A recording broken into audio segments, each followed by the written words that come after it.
Assalamualaikum warahmatullahi wabarakatuh. Perkenalkan, nama saya Vivi Lutfiana, NIM T 2018-70552. Pada kesempatan ini saya akan menjelaskan mengenai pengertian Al-Quran, Wahyu, Hadis Qudsi, dan perbedaannya untuk memenuhi tugas mata kuliah studi Al-Quran yang diampu oleh Bapak Rafiq Hidayat. Yang pertama, saya akan menjelaskan mengenai pengertian Al-Quran. Secara bahasa, Al-Quran berasal dari kata kiroah yang artinya membaca, dan secara haf berasal dari kata qoro'ah yang artinya bacaan atau himpunan. Yang kedua, secara istilah, Al-Quran merupakan firman-firman Allah yang mengandung mukjizat yang diturunkan kepada Nabi Muhammad SAW dengan perantara malaikat Jibril, yang tertulis pada mushaf yang disampaikan secara mutawatir, yang diawali surat Al-Fatihah dan diakhiri surat An-Nas, yang apabila kita membacanya merupakan sebuah ibadah. Sehingga dapat disimpulkan bahwa Al-Quran merupakan firman-firman Allah yang diturunkan kepada Nabi Muhammad sebagai pedoman umat Islam atau seluruh umat manusia, yang diturunkan melalui malaikat Jibril secara mutawatir, yang diawali dengan surat Al-Fatihah dan diakhiri dengan surat An-Nas, dan yang apabila kita membacanya maka akan bernilai sebuah ibadah bagi kita. Selanjutnya yaitu pengertian mengenai wahyu.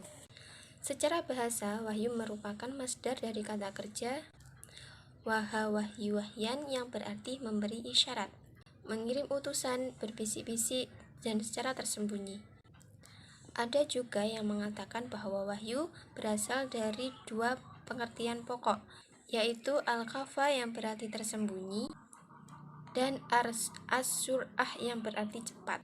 Yang selanjutnya menurut istilah, salah satu ulama mendefinisikan bahwa wahyu merupakan pemberitahuan yang Allah berikan kepada salah satu hambanya yang ia kehendaki, di mana sesuatu itu bisa berupa petunjuk mengenai sebuah ilmu ataupun yang lainnya yang disampaikan secara tersembunyi dan tidak diketahui oleh siapapun. Sehingga dapat disimpulkan bahwa wahyu merupakan firman Allah yang diturunkan kepada hambanya yang terpilih seperti Nabi dan Rasul untuk disampaikan kepada seluruh umat manusia sebagai pedoman hidup di kemudian hari, di mana pemberitahuan itu bisa berupa sebuah aturan, ilmu, ataupun yang lainnya. Yang selanjutnya yaitu pengertian mengenai hadis qudsi.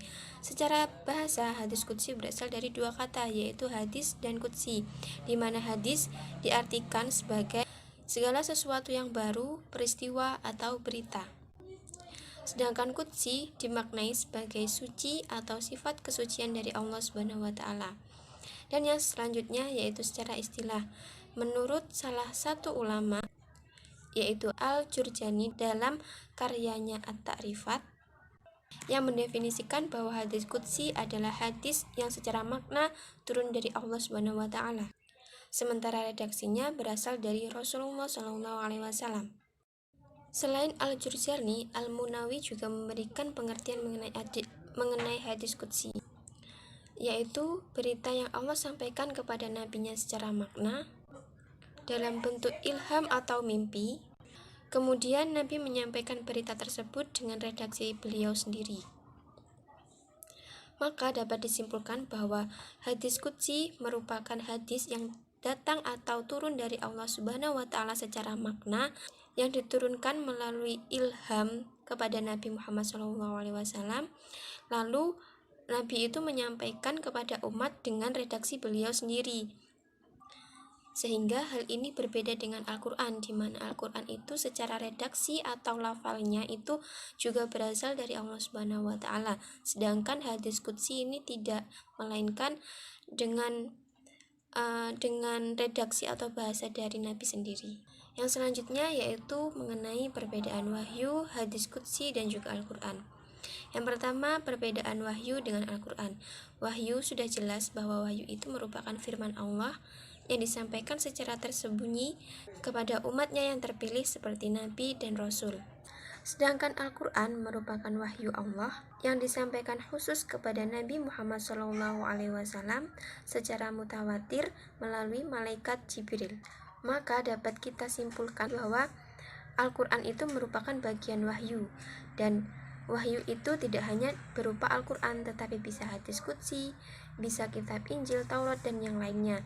Maka Al-Quran itu merupakan atau salah satu objek dari sebuah wahyu yang Allah turunkan kepada nabinya. Selanjutnya yaitu perbedaan antara Al-Quran dengan hadis qudsi. Hal ini sangat banyak diperbincangkan oleh para ulama. Perbedaannya yaitu yang pertama, Al-Quran itu diturunkan kepada Nabi dengan lafal dan juga maknanya. Sedangkan hadis qudsi itu tidak. Hadis qudsi itu hanya disampaikan maknanya secara ilham atau lewat mimpi yang dialami oleh Nabi Muhammad, dan Nabi Muhammad menyampaikan kepada umatnya melalui redaksinya atau bahasanya sendiri. Berbeda dengan Al-Quran, di mana Al-Quran secara makna dan bahasa itu datangnya dari Allah Subhanahu wa Ta'ala.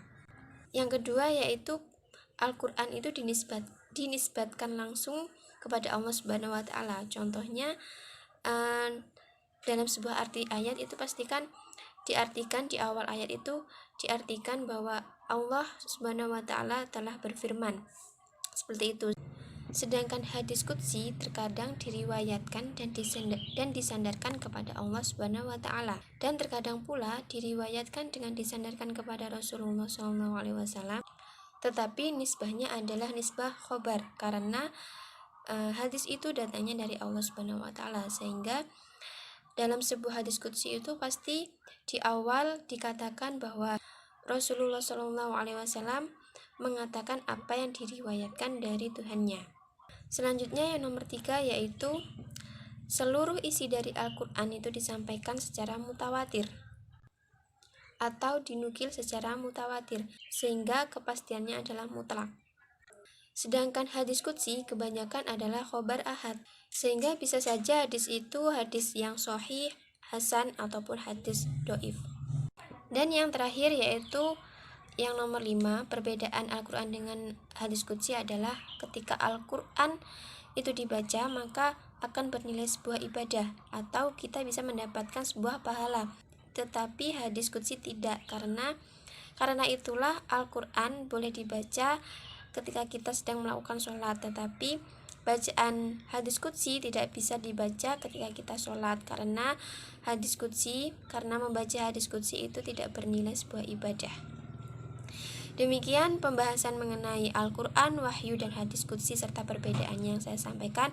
Semoga bermanfaat, dan materi yang selanjutnya akan disampaikan oleh teman saya.